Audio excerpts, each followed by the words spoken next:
light, 2 lights, 3 lights, 4 lights, 5 lights, and it's go, go, go, go!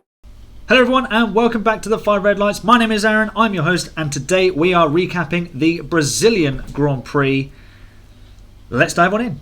Okay, so as of course in every race recap, we will be reviewing the race, we will be giving my driver ratings, and I will also be discussing Lewis Hamilton's fantastic performance this weekend. If you can hear some squeaking, the dog is he wants some on-air time. There you go. Stanley, be quiet. Okay, so let's start. Are you quite done? Before I dive into all of that, take a moment to follow me on Twitter at 5_red_lights. That is the number 5 on Twitter. And also on Instagram at 5redlights. The dog is being very noisy, so I hope that you can still hear me. Apologies for the dog whining in the background. Apparently he wants to play. Okay, so let's start with qualifying on Friday, because of course this was a sprint weekend. A brilliant qualifying session, just as qualifying sessions go. It was a fight for pole, and Lewis came out on top, and then everything kicked off there, because this became a weekend that, if you're a Formula 1 fan, it had everything. And if you're new to Formula 1, this is one of the reasons to watch Formula 1 more often, because we had fantastic on-track action, we had a battle for the win, and then we had a whole load of controversy as well. And it all started on Friday. The rear wing DRS flap for Lewis Hamilton's car failed the technical tests that they have to do in Parc Ferme. And Mercedes, I do have some sympathy with them, because it was a failure, which meant that they failed the test. But you've got to pass the test, so they're pretty much banged to rights on that. So they can't really complain about it, as much as it. Some people may claim it's unfair. The rules are there, and they have to be applied consistently. So you can't just have one rule because it's failed or whatever.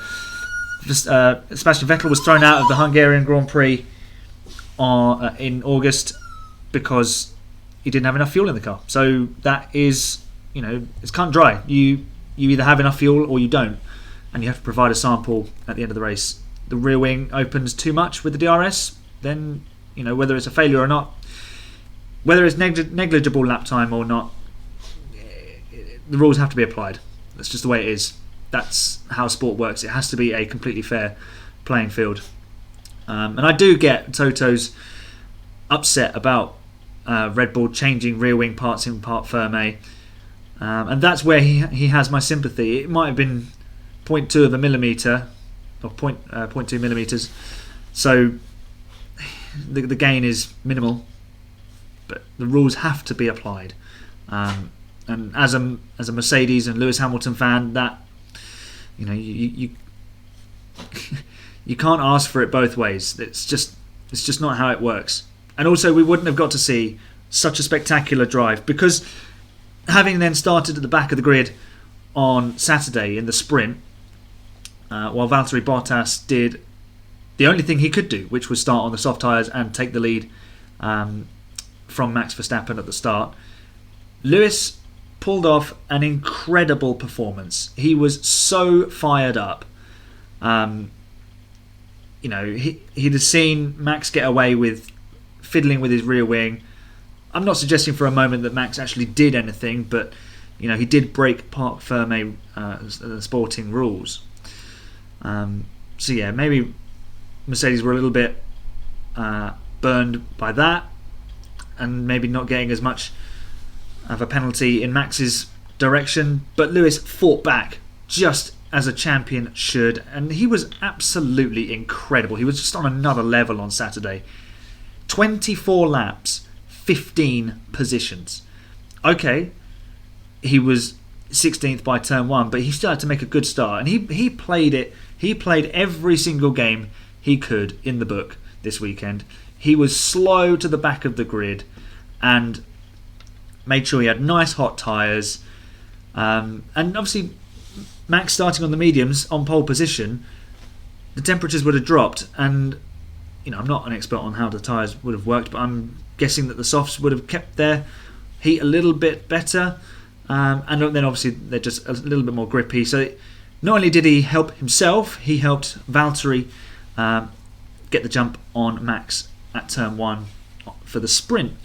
But then some of the moves were just, it's mind-boggling. And you can say, yeah, okay, he's just DRS breezed his way past. But if you ride on board with him, as I did, I had the F1 TV app open, and some of the speed he was carrying across the start-finish line was just incredible. The only thing I can compare it to is if you're playing the F1 game and you put the AI on like 0% or something, and they're like driving like tractor speeds, and you're still in a Formula 1 car. It was just incredible. And the fact that he's carrying that much speed, he's still got to get it stopped and make sure he doesn't lose any places, because had he locked up and flat spotted, or if he'd gone wide and lost positions, that was the whole race gone. He'd have lost so much ground. He'd have had to make another overtake. That's one more place that he wouldn't have been forward. You know, instead of him finishing 5th and starting 10th on the Sunday, because of course he had the new internal combustion engine, which was another hurdle for him to overcome. Lewis could have started 12th or 13th, and you know, things could have turned out a whole lot differently. But he nailed every single overtake perfectly on the brakes in that sprint to get himself up to 5th place. The move on Lando Norris was superb.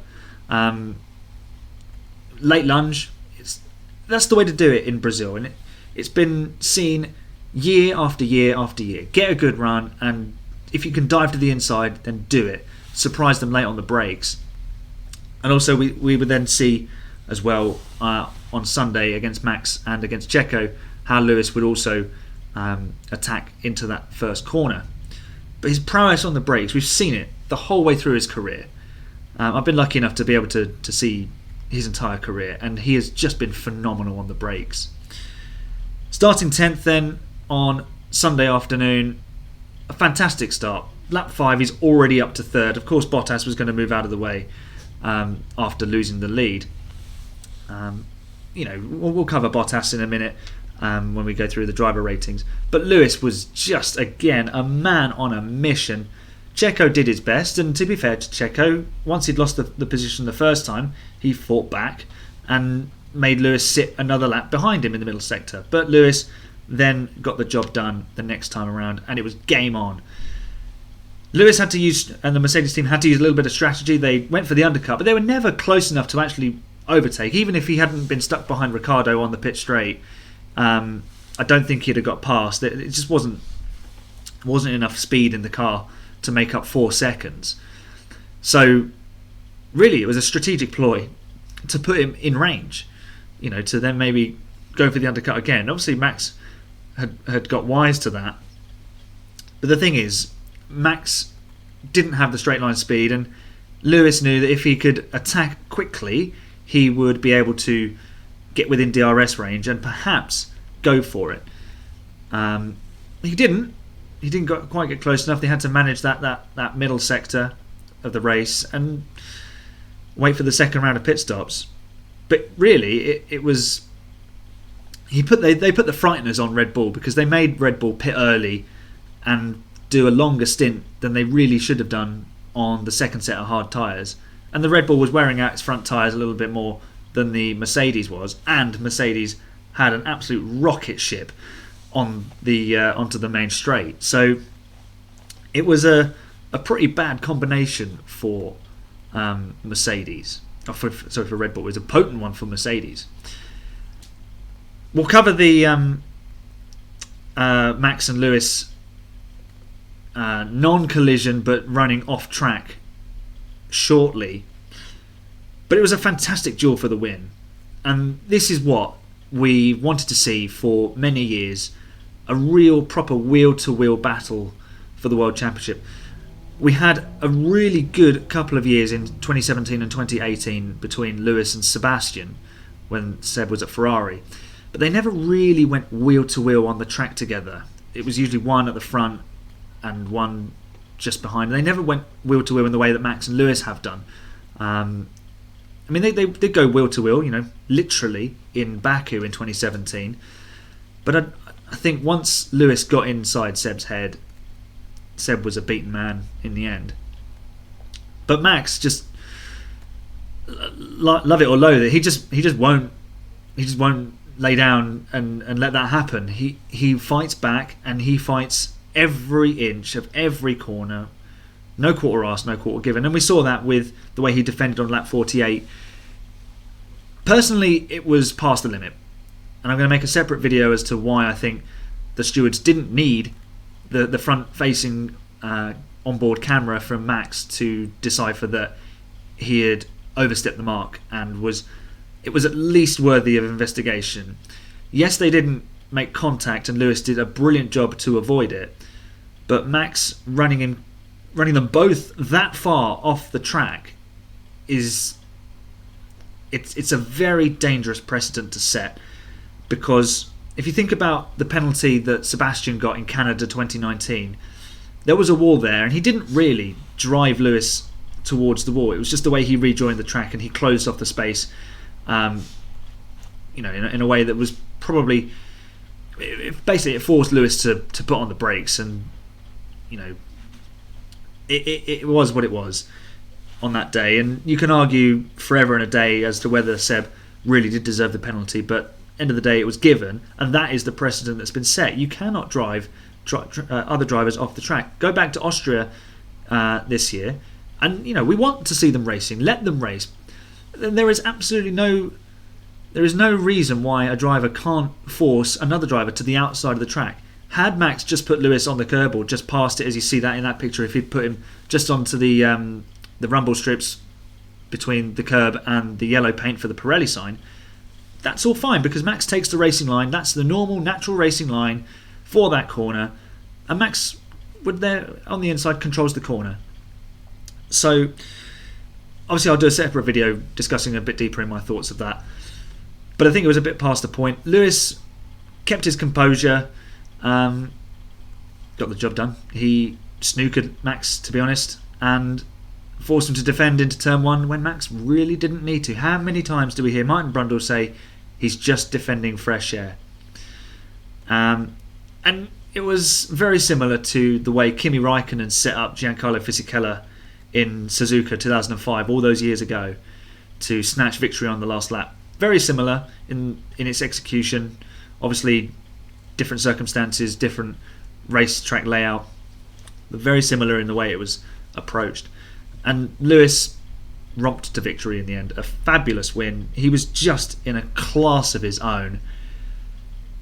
And yeah, what a weekend. What a brilliant weekend. I'm not here to discuss the intricacies of whether Lewis deserved the disqualification or not, or Red Bull versus Mercedes off the track. I'm here to discuss what has happened on the track. And what happened on the track was just scintillating. A stunning race. It's actually made it very difficult to accurately rate every driver, because I was just so engrossed in that battle at the front. And I think most people were, who were just watching as fans. And obviously if you're on the ground there, you've got a little bit more access in terms of telemetry and timings and whatever.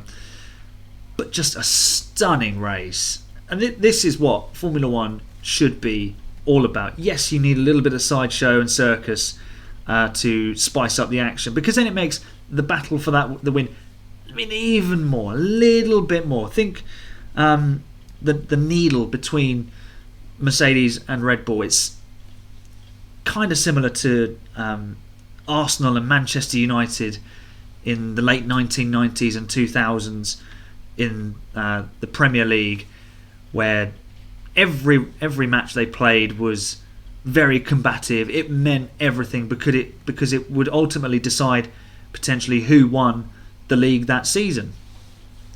And every race at the moment that Max and Lewis go wheel to wheel, think about how they went wheel to wheel, or they were battling for the win in Austin. It meant a lot because Max needed that victory, because it was a track where Mercedes were supposed to win.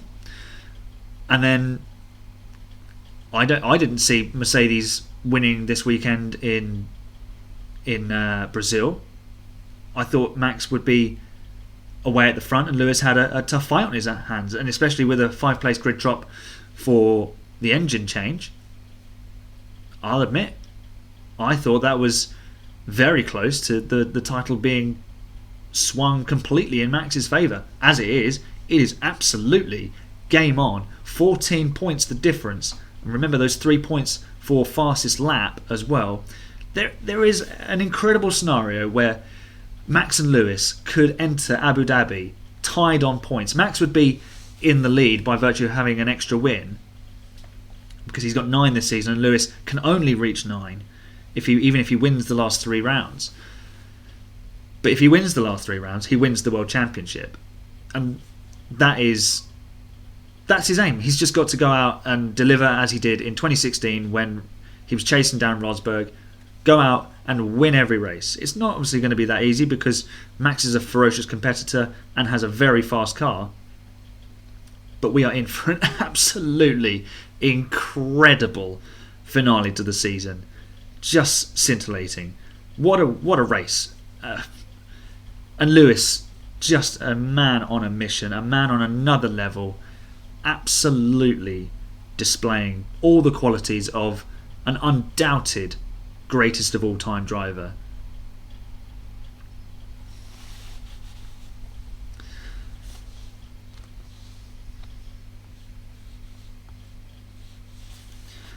Okay, so that is my eulogy on Lewis Hamilton done and his victory. Let's move on to the driver ratings, and of course we will begin with Lewis Hamilton, the race winner. I rate his performance. I mean, I rate these out of 5. I could have given him 6 or 7. It was just that good. But 5 out of 5 for Lewis. Qualified fastest on Friday. Disqualified to 20th. Recovered to 5th. 5th place, a 5-place grid penalty to start 10th. Charged to victory. He's made up 25 places in. Well, okay, it's a different format, but he's made up 25 places in a weekend where there's only 20 cars to overtake, having started last. So just phenomenal. In second place was Max Verstappen. I rate his weekend as a 3.5. He inherited the Friday pole position, lost out at the start in the sprint to Bottas and couldn't or didn't want to challenge for the victory in that.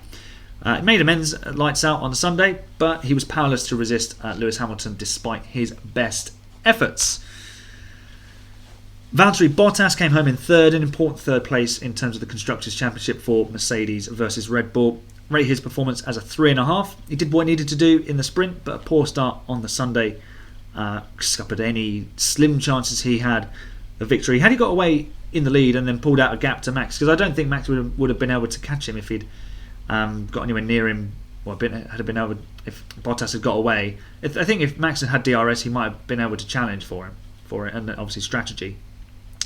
But Bottas' only hope of victory was to run off into the distance and be too far ahead when Hamilton got into second place. Because, they can't ask Bottas to surrender 25 seconds if that's how far ahead he's got. But yeah, he did what he needed to do, followed team orders, bagged P3. Could have been P2, but Max is probably just that little bit out of reach for him, all things considered. In fourth place was Sergio Perez. He really should have disposed of Carlos Sainz on Saturday in the sprint, and he tried in vain to hold up Hamilton. Got unlucky with the timing of the VSC to lose the place to Bottas. Bagged fastest lap point though, so I rate his weekend as a 3. He should really have got past Sainz. I mean, he's in a Red Bull. Be brave. Come on, Sergio. In fifth place was Charles Leclerc. He jumped his teammate Carlos Sainz at the start to head a Ferrari 5-6 finish. Very quiet for Charles, in the middle of nowhere, not really ever on the screen, so can't really tell you what he did, really. He had a really nice fight with Lando Norris on the Saturday, though, in the sprint, so that was fun to watch. Just one day, he's becoming the new Max Verstappen. One day he'll have a car capable of winning races and potentially a world championship, and then we will see exactly how good Charles Leclerc is. His teammate Carlos Sainz finished in 6th, and both Ferrari drivers get a rating of 2.5. I think Carlos was the unsung superstar of the sprint. If Lewis had started on pole and Carlos had jumped his way up to P3 and held on to it, he'd have been the star of the show. And he bagged himself a third place grid slot for Sunday, but the sluggish start really cost him dear on race day. And then there was that little bit of wheel-to-wheel contact with Lando Norris, which meant Lando picked up a puncture. Carlos lucky to come away undamaged, and he ended up in P6. Behind the Ferraris in 7th place was the AlphaTauri of Pierre Gasly, who gets a rating of 2.5. Finished, where he started, but it was mainly because he lost ground in the sprint, but executed a solid drive to pick up that 7th place on the Sunday. Nice move on Ocon. He did lock up a little bit, but he turned it into a nice little block off of the corner to secure the position. Talking of Esteban Ocon, he finished in 8th place, another one who finished where he started, and he did get the better of his teammate Fernando Alonso on a stronger weekend for Esteban, where he really needs more of these weekends if he's going to be the man to lead Alpine should they produce the car that can deliver the goods. Esteban gets a rating of 2.5. Also getting a rating of 2.5 is his Alpine teammate Fernando Alonso, who recovered from 12th using Alpine's good straight line speed along the main straights. He pulled some very nice mid-race moves to move himself up the order. In 10th place was the sole finishing McLaren of Lando Norris. He made a great start. He was looking at maybe coming through turn 1 in 3rd or 4th position, and that would have been a really, really positive start for McLaren, but his start quickly became a nightmare with that puncture. Decent recovery to P10, but he was severely handicapped with his strategy. So let's move to the guys who finished outside the points. Lando Norris's rating, by the way, is a 3. Let's now move to the guys outside the points and start with 11th place Sebastian Vettel, a rating of 2. He will be disappointed with 11th, having started inside the top 10 and 9th place. The Aston Martins were neither here nor there this weekend, really. And they'll be disappointed with that. They'll want to put that behind them. In 12th place was Kimi Räikkönen, who actually was punted off in the sprint, started the race from the pit lane, and then was the best of the sort of Group C, the Alfa Romeos, Williams and Haas boys. Despite contact with Mick Schumacher and being in the pit lane at the start, he was 12th, best of the rest. Rate his performance as a 3. In 13th was George Russell, who was beaten for the first time in regulation qualifying by a Williams teammate, by Nicholas Latifi in this case. The Mercedes seat is in the bag. P8 in the constructors is in Williams' hands. That's secured, barring divine intervention. So, do Williams really need to push anything? If they blow up an engine and then they've got to buy a new one from Mercedes, it's just money wasted in the end, isn't it? Just get to the end of the season, keep the ship pointing in the right direction, and move forward in 2022. In 14th place was Antonio Giovinazzi. George Russell gets a 2.5, by the way. Let's do Antonio Giovinazzi now. He gets a rating of 2 because he was beaten by Kimi Räikkönen, who started in the pit lane. Says it all, really, doesn't it? And today we saw confirmation that he is going to be replaced by Guan Yu Zhou at Alfa Romeo for next season. One of F1's many unkept not secrets. In 15th place was Yuki Tsunoda, who gets a rating of 2. Impatience got the better of him against Lance Stroll, and that wrecked his race. He was on the softs. He was the only man on the softs, but he wanted to make some more progress, and Lance didn't want to let him. So Yuki drove his AlphaTauri into the side of Lance's Aston Martin. Shame, because they could both have been on for a decent race. So Yuki gets a rating of 2. Nicholas Latifi also gets a rating of 2 in 16th place. That's mostly because Williams gambled on his strategy, to be honest, and they pitted him under the VSC. It did not pay off. Nicky was not happy, so no Nutella for Nicky this weekend. In 17th place, finishing ahead of his Haas teammate, was Nikita Mazepin. Actually pulled a very nice pass on Mick, and he actually showed his more sensitive and human side after qualifying, where he believed he could have definitely pulled out a better lap time and out-qualified Mick on merit. And having seen the mistake, yeah, I think he could have. He's getting better, isn't he? He's getting better. Yes, we'd like to see him struggle, but actually, let's see what he can deliver. Let's see if that Haas can be a solid midfield runner next season, and just see if he can learn to race against other cars without crashing into them or almost putting them in the wall. It might do him some good, to have that competition. So Nikita gets a rating of 2. Mick also gets a rating of 2. Contact with Kimi left him consigned to last, and it was the damage to his wing that ended up bringing out the first virtual safety car, but the damage left him hopelessly behind. There were 2 drivers who did not finish. Daniel Ricciardo, I actually rate his performance as a 2.5 because he drove really well. He battled in the sprint, got a nice starting position. I think he started 9th in the end, I think. Can't quite remember off the top of my head, but he was driving really well. Looked set to make a one-stop work. He might have lost a few places towards the end with the strategy and the tyres wearing out, but he was going to give it a go.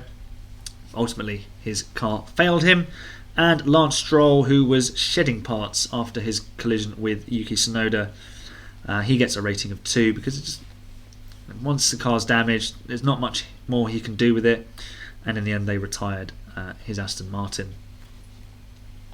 So there is my driver ratings for the Brazil/Sao Paulo Grand Prix. Let me know in the comments what you think of everyone's performance. Lewis is the only person to get higher than a 3.5. Would you have given anyone a 4 or a 4.5? Is there anyone who equals Lewis's 5 out of 5 weekend? Let me know in the comments down below. So another absolutely stunning weekend of Formula 1 action has come to a close, but it's not all over yet. We are 2/3 of the way through a triple header. We head to Qatar this weekend for the first ever race on the Losail International Circuit. Will it favour Mercedes? Will it favour Red Bull? Hard to tell because obviously we've never been there before, but the long straight should pay dividends for Mercedes and their fresher power units. But I can see Red Bull being a little bit faster through the outfield section with all the twists and turns. But again, it's fairly straight, so there'll be opportunities for Mercedes to use that very clever damper system that squats the rear of the car down to improve the drag efficiency. So it's going to be a fascinating weekend. If Lewis wins, he's going to half that deficit at least to Max. It's going to be very interesting. It's going to be thrilling. 3 races to go, 14 points in it. Where on earth do you put your money for the World Championship? You're a braver man than I if you put some money on it. Not that I'm condoning gambling in any way. That'll do for today. This has been the 5 Red Lights. My name is Aaron, and if you want to see more stuff from me, check out the rest of the content on this channel. You can see all of my race reviews. Sometimes they are live, some of them are like this one, and they are recorded after the race, a few days after. I also do drive crate unboxings, so you can check those out, and we do a driver of the month vote. And also remember to follow me on Twitter and Instagram. I'm also involved with the Formula 1 Grid Talk podcast powered by F1 Chronicles, so you can also find me there and with the chaps and ladies over there as well. We have a great time discussing the races and the qualifying sessions immediately after they finish, which can also be really, really fun. So that'll do for today. What a fantastic win for Lewis Hamilton. The championship is on a knife edge. Where is it going to end up? We'll find out soon. My name's Aaron. This has been the 5 Red Lights. I will see you when the 5 Red Lights go out. And until then, it's bye for now.